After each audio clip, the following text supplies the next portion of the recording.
com os setores da Farc para uma discussão reservada, e ele foi muito bem recebido, porque ele era brasileiro e estava indo com essa discussão do pessoal da Marcha Patriótica. Mergulhão, a bola está com você. Bom, boa noite, João, boa noite, pessoal. Um prazer muito grande estar aqui para fazer essa discussão com vocês sobre a Farc, sobre a América Latina, sobre a Pátria Grande, discutir a situação que nós estamos vivendo, discutir os caminhos, né, que levaram a Farc ao processo de paz, discutir também esses setores que hoje, né, dentro, né, das Farc, saem das Farc enquanto partido político já legalizado, para irem também, né, discordando do processo, até por causa dos assassinatos, como a gente vai ver, e formam várias frentes guerrilheiras, infelizmente sem muita conexão, é o que a gente vai ver. Mas vamos retornar lá atrás, que eu acho que é importante. Eu acho que é importante a gente localizar a questão da violência política na Colômbia. A violência política na Colômbia, ela se trava desde o processo de independência, mas já existe um problema na relação entre o Bolívar, Simão Bolívar, e o general Santander, ou seja, uma política de traição do Santander vinculado às classes dominantes daquela região e contra o processo liderado pelo Bolívar. Já começa por aí. Quando há independência, os chamados grandes proprietários de terra, os chamados crioulos grandes proprietários de terra, vão se dividir em dois grupos que mais ou menos representam a mesma coisa.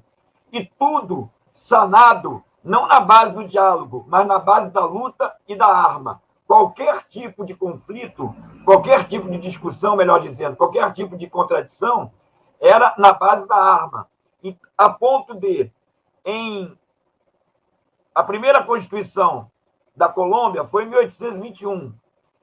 Até 1886, já teria havido 7 constituições diferentes, vários embates entre os setores dessa classe dominante, o que permitiu, que pode permitir a gente perceber que a violência ela faz parte da sociedade colombiana e do Estado colombiano desde quando ele se constituiu. E uma violência que envolve setores consideráveis da população, principalmente os camponeses. Os camponeses fundamentais nesses aspectos, né? E a classe dominante vai gerar 2 partidos, o Partido Conservador e o Partido Liberal, onde, em ambos, tem grandes proprietários de terra, tem grandes comerciantes, tem gente mais conservadora, mais alinhada com os Estados Unidos, um pouco menos alinhada com os Estados Unidos, mas todos dentro da discussão da grande propriedade de terra e da produção para exportação, ou seja, principalmente do café, a produção para exportação e a grande propriedade de terra. Eu acho que isso aí é fundamental. Quando nós chegamos no início do século XX, a relação da Colômbia com os Estados Unidos é cada vez mais próxima, cada vez mais íntima, a ponto de nós termos a formação de um país chamado Panamá, onde a presença dos Estados Unidos foi clara nesse sentido. Então, todos os governos, né, da Colômbia tinham uma relação muito clara com os Estados Unidos.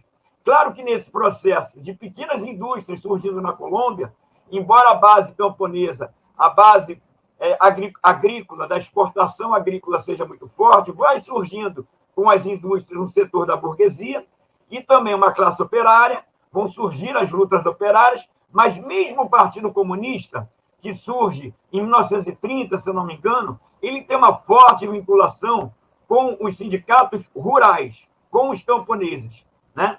Claro, também com os trabalhadores das indústrias que vão surgindo, mas principalmente com os camponeses.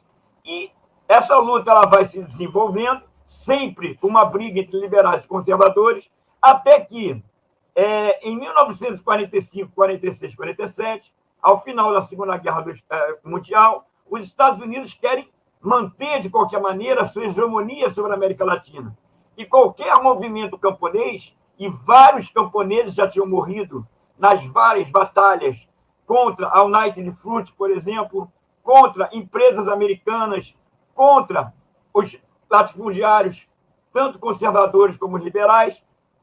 Quando a gente tem mais ou menos 47, 48, nós temos a presença clara dos Estados Unidos, sempre acusando essas mobilizações como coisas de comunistas. de comunistas. Só que, antes de 48, já tinha surgido um deputado que, inclusive, disse que a classe dominante colombiana criou 2 partidos, é ele que diz isso, chamado Gaitán.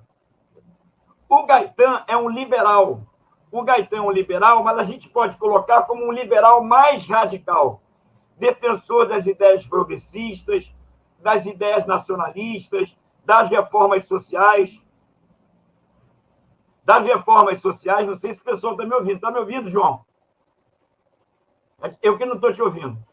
É que eu estou sem som. O Eliezer Gaitán é a favor da reforma agrária. Isso eu queria dizer.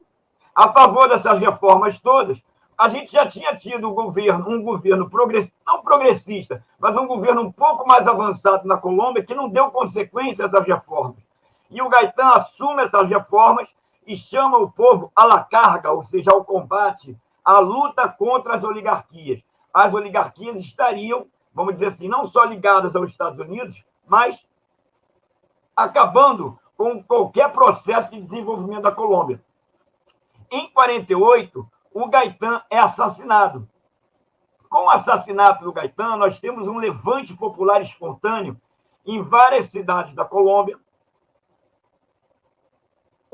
um combate entre liberais e conservadores, não só nas cidades como no campo, mas, principalmente, esses setores liberais, no campo, começam a fazer resistências armadas, ou seja, uma resistência armada levando em conta o processo de deflagração que ocorreu na sociedade colombiana durante mais ou menos 10 anos, que se chamou La Violência. A violência matou muitos e muitos camponeses, ou seja, tem números que colocam como se 300 mil camponeses, 300 mil colombianos, principalmente camponeses, tivessem morrido durante esse tempo. E aí, durante esse tempo, com essa morte desses camponeses todos, a sociedade colombiana ela se dilacera. E essas guerrilhas que permanecem no interior da Colômbia são guerrilhas de corte liberal, mas também participam delas os comunistas. O Partido Comunista, setores relacionados à esquerda, também participam disso, né? E o que acontece nesse processo? Nesse processo, essas guerrilhas vão se consolidando e os conservadores e os liberais chegam a um acordo, mais ou menos em 58, da chamada Frente Nacional, onde se alterariam no governo os partidos conservadores, o Partido Conservador e o Partido Liberal. E aí as guerrilhas são intimadas a se entregar. Só que alguns guerrilheiros liberais se entregam, outros não confiando no processo de paz. E fizeram muito bem não confiar no processo de paz, porque o massacre continuou. O massacre foi continuando, e havendo um pequeno núcleo guerrilheiro ainda resistente, que gerou, no início dos anos 60, uma operação definitiva do governo, liberal conservador, que eles foram se alterando ali, uma operação na região de Marquetália, para acabar com as chamadas repúblicas independentes. Não havia república independente nenhuma, isso é uma invenção da imprensa e do governo para justamente justificar que haveria um outro Estado dentro do Estado e que essas guerrilhas deveriam ser eliminadas. Houve grande participação dos Estados Unidos nesse processo. Nós já tínhamos tido a Revolução Cubana, agora mesmo que a ameaça do comunismo servia como um discurso justificador disso tudo, e houve um massacre em Marquetália, só que esse massacre em Marquetália, a ocupação de Marquetália, não fez com que esses núcleos guerrilheiros fossem exterminados. Claro que a guerrilha não conseguiu segurar a região, as regiões consideradas repúblicas independentes, mas eles foram para a mata, para a serra e etc., e para as montanhas, e conseguiram segurar um núcleo, e esse núcleo vai gerar a chamada FARC, em 1964, Forças Armadas Revolucionárias da Colômbia. Elas vão ganhar o EP, Exército Popular, um pouco depois, por conta da incorporação de outros setores. Então, vão virar FARC, Exército Popular. Esse nome vai ser mais utilizado depois da 3ª ou 4ª conferência. Vão se reunir em setor, vai haver uma direção mais centralizada, uma direção nacional, que tenta organizar algumas, no início são muito poucas, frentes guerrilheiras, em que elas vão se ampliando. Nos mesmos anos 60, até antes da FARC, um pouco antes, surgiu a ELN, Exército de Liberação Nacional, na verdade, muito inspirado na Revolução Cubana. Então, essas lutas elas vão permanecer durante muito tempo, e, a partir da terceira conferência, principalmente, a FARC faz várias conferências, a FARC já assume claramente, embora a origem dela tenha os comunistas e alguns liberais que não aceitaram, né, a anistia do governo, não aceitaram o perdão do governo, porque sabiam que iam ser mortos, como vários foram.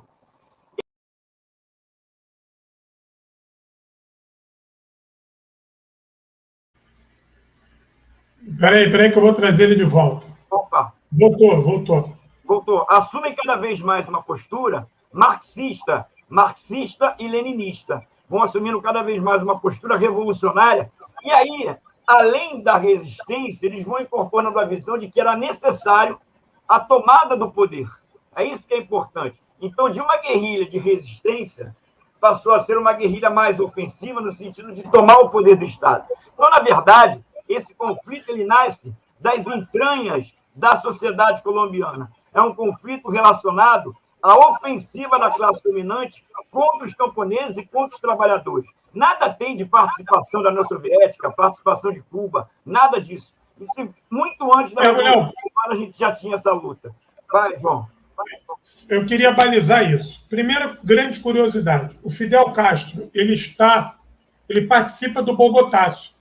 O Fidel, como estudante, como membro da FEU, né, a Federação Estudantil Universitária, o Fidel está nesse congresso em Bogotá quando acontece o Bogotácio. E nas memórias, o Fidel diz o seguinte: a primeira vez que eu usei uma arma na minha vida foi no Bogotácio.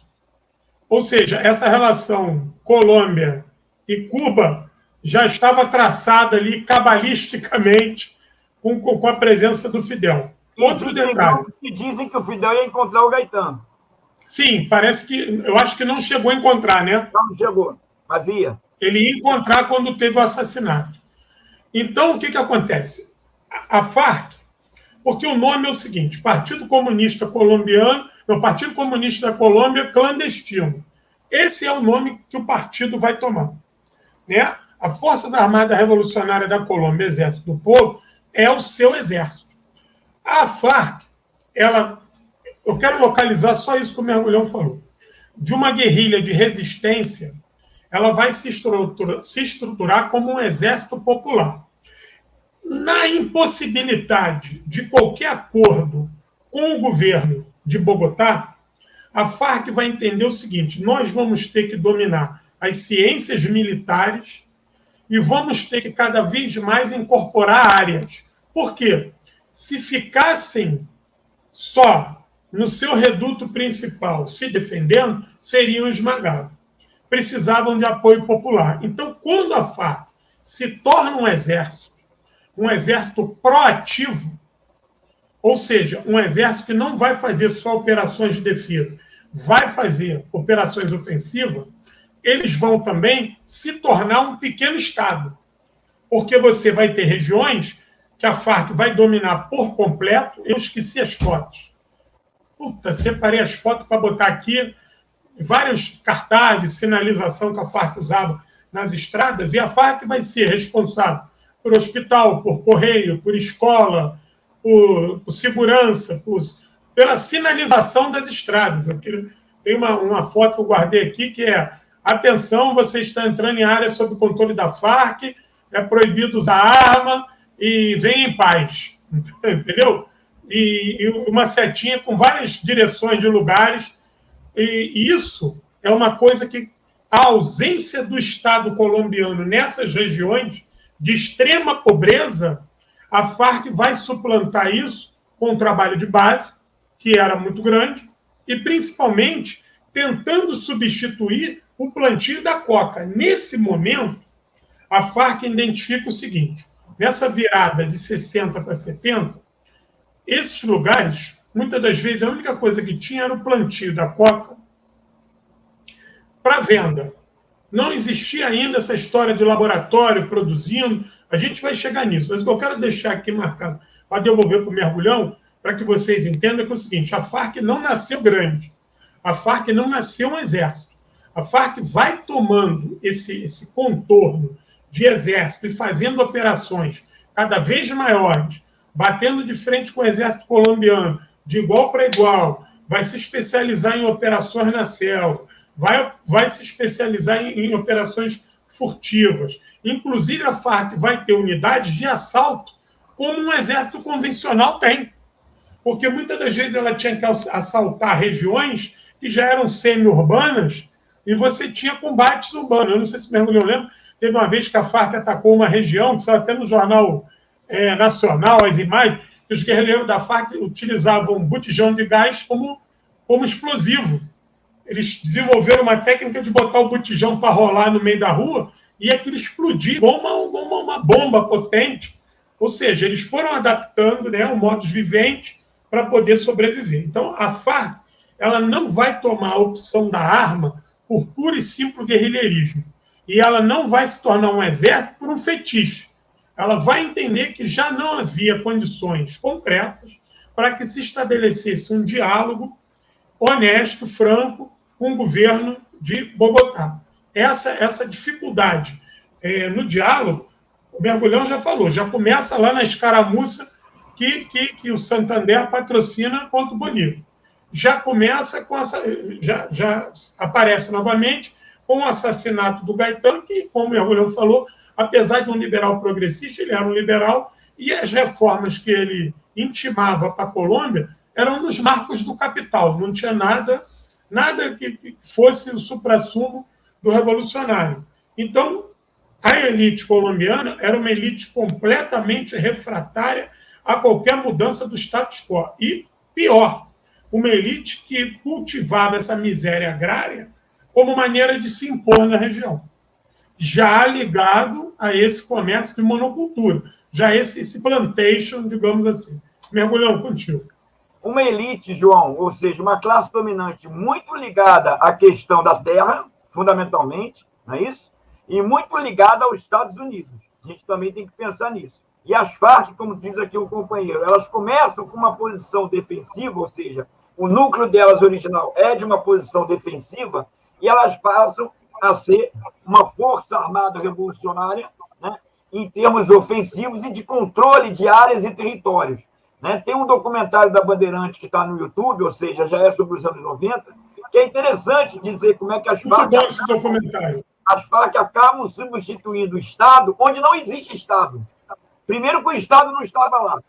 Né? E depois que as Farc chegam, estruturam o Estado. Inclusive, estrutura o Estado, é preciso dizer isso, combatendo o narcotráfico. Combatendo o narcotráfico. Uma outra coisa que eu queria chamar a atenção é que, na história da Colômbia, os militares eles foram adquirindo uma força enorme